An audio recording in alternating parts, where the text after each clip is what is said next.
iniciando o dia 4, artigo 12 ao 16 da Constituição Federal, começando pelo capítulo 3, que vai tratar da nacionalidade. Da nacionalidade, artigo 12, são brasileiros natos.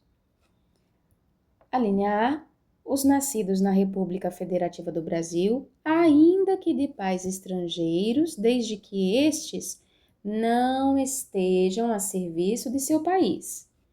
A linha B, os nascidos no estrangeiro, de pai brasileiro ou mãe brasileira, desde que qualquer deles esteja a serviço da República Federativa do Brasil.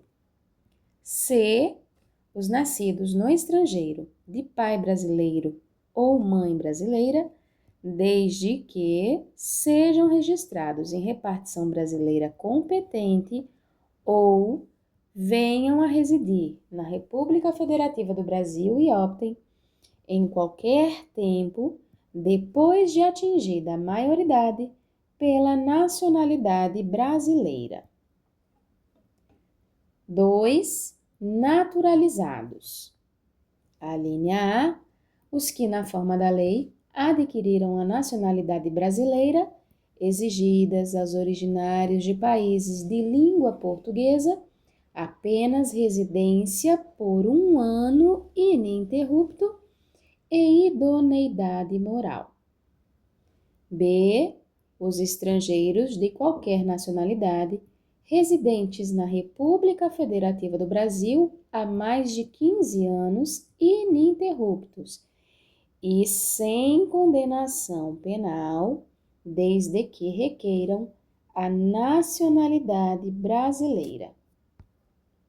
Parágrafo 1º. Os portugueses com residência permanente no país, se houver reciprocidade em favor de brasileiros, serão atribuídos os direitos inerentes ao brasileiro, salvo os casos previstos nesta Constituição. De novo, parágrafo 1º.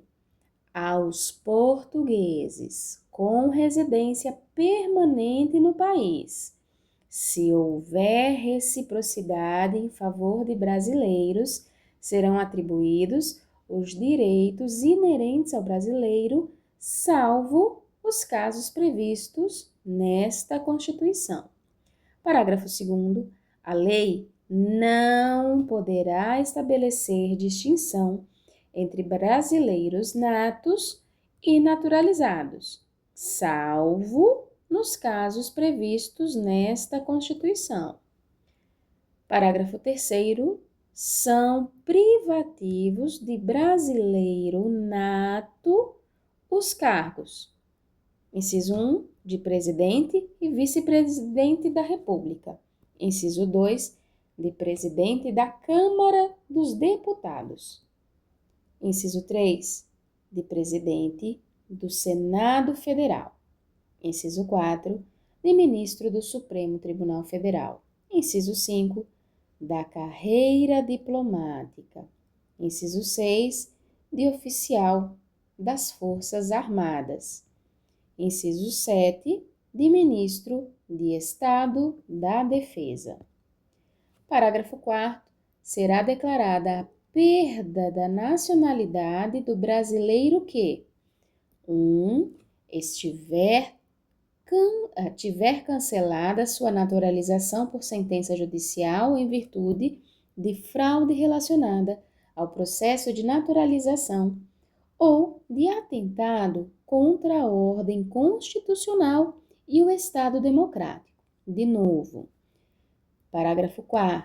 Será declarada a perda da nacionalidade do brasileiro que, inciso 1, tiver cancelada sua naturalização por sentença judicial em virtude de fraude relacionada ao processo de naturalização ou de atentado contra a ordem constitucional e o Estado democrático.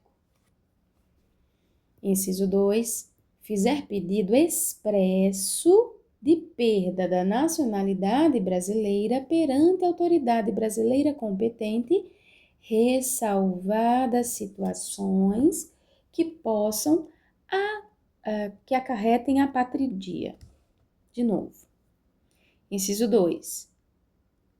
Fizer pedido expresso de perda da nacionalidade brasileira perante a autoridade brasileira competente, ressalvadas situações que acarretem a patridia. A linha aqui é A revogada, a linha B revogada. Parágrafo 5º.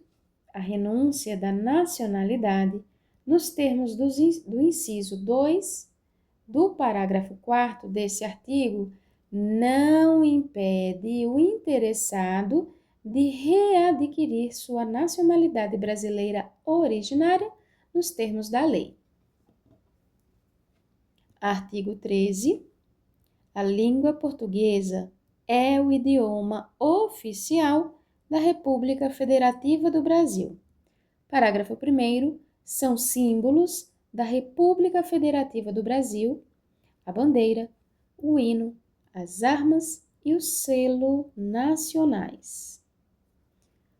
Parágrafo 2º. Os estados, o Distrito Federal e os municípios poderão ter símbolos próprios. Agora vamos passar para o capítulo 4, que vai tratar dos direitos políticos. Artigo 14. A soberania popular será exercida pelo sufrágio universal e pelo voto direto e secreto, com valor igual para todos e nos termos da lei, mediante: inciso 1, plebiscito; inciso 2, referendo; inciso 3, iniciativa popular. Parágrafo 1º. O alistamento eleitoral e o voto são: inciso 1, obrigatórios para os maiores de 18 anos. Inciso 2, facultativos para a linha A, os analfabetos; a linha B, os maiores de 70 anos; a linha C, os maiores de 16 e menores de 18 anos. Parágrafo 2º. Não podem alistar-se como eleitores os estrangeiros e, durante o período do serviço militar obrigatório, os conscritos. Parágrafo 3º. São condições de elegibilidade na forma da lei. Inciso 1, a nacionalidade brasileira. Inciso 2, o pleno exercício dos direitos políticos. Inciso 3, o alistamento eleitoral. Inciso 4, o domicílio eleitoral na circunscrição. Inciso 5, a filiação partidária. Inciso 6, a idade mínima de A, 35 anos para presidente e vice-presidente da República e senador. B, 30 anos para governador e vice-governador de Estado e do Distrito Federal. C, 21 anos para deputado federal, deputado estadual ou distrital, prefeito, vice-prefeito e juiz de paz. A linha D, 18 anos para vereador. Parágrafo 4º. São inelegíveis os inalistáveis e os analfabetos. Parágrafo 5º. O presidente da República, os governadores de Estado e do Distrito Federal, os prefeitos e quem os houver sucedido ou substituído no curso dos mandatos poderão ser reeleitos para um único período subsequente. Parágrafo 6º.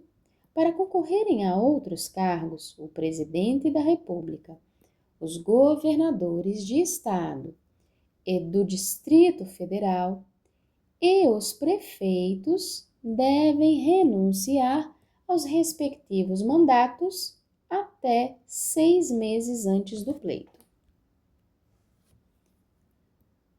Parágrafo 7º. São inelegíveis no território de jurisdição do titular o cônjuge e os parentes consanguíneos ou afins até o segundo grau ou por adoção do presidente da República, de governador de estado ou território, do Distrito Federal, de prefeito ou de quem os haja substituído dentro dos 6 meses anteriores ao pleito, salvo se já titular de mandato eletivo e candidato à reeleição.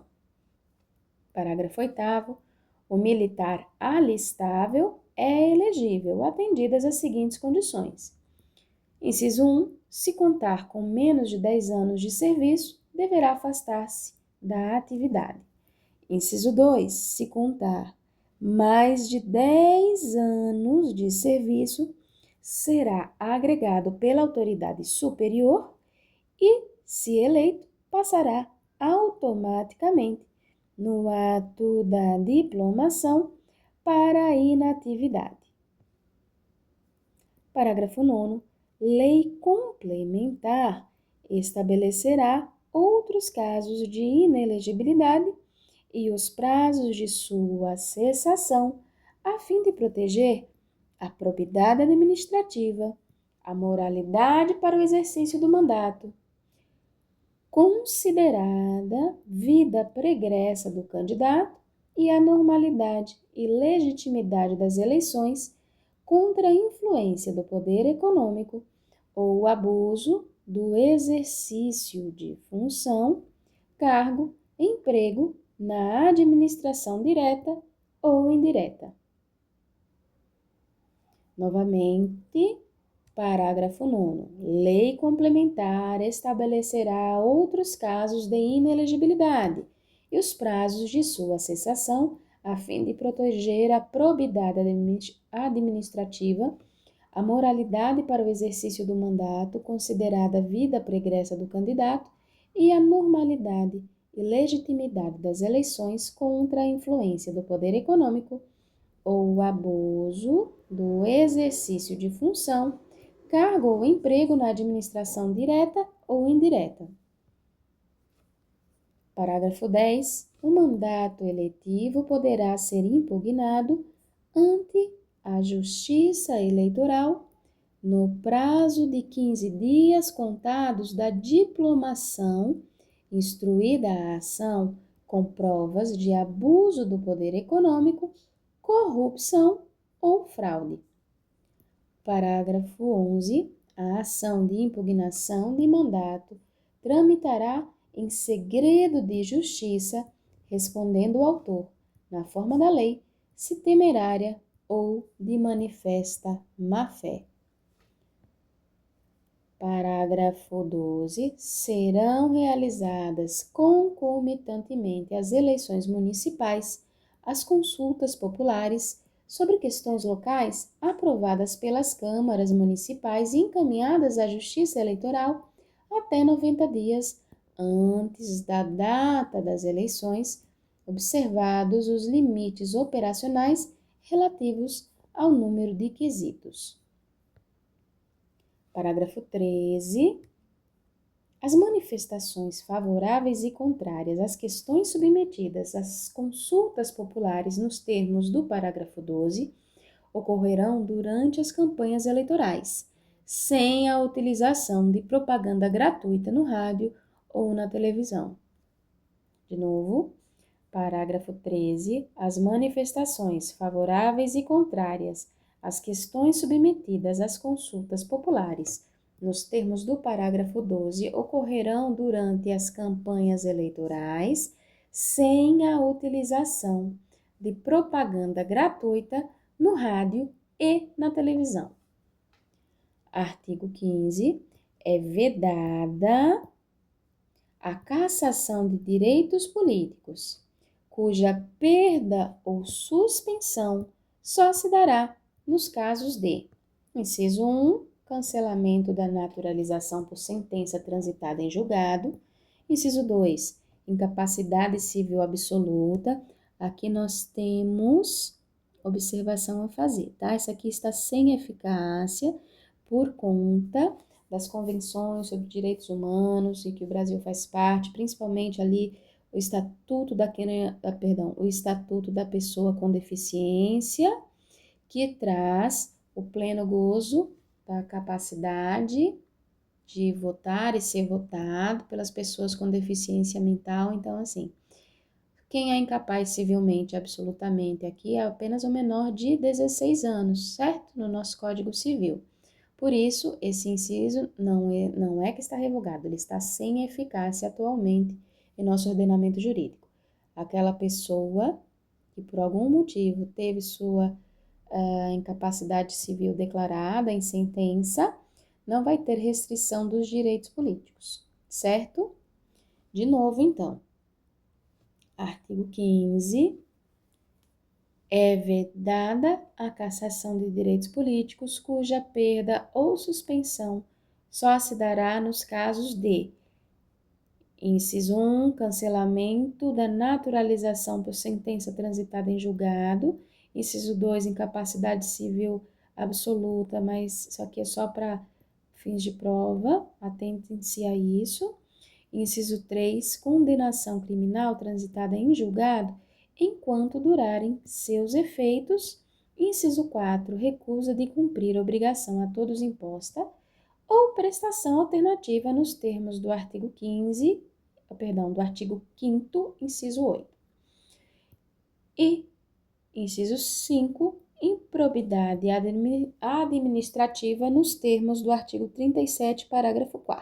Mais uma vez, então, artigo 15. É vedada a cassação de direitos políticos cuja perda ou suspensão só se dará nos casos de: inciso 1, cancelamento da naturalização por sentença transitada em julgado.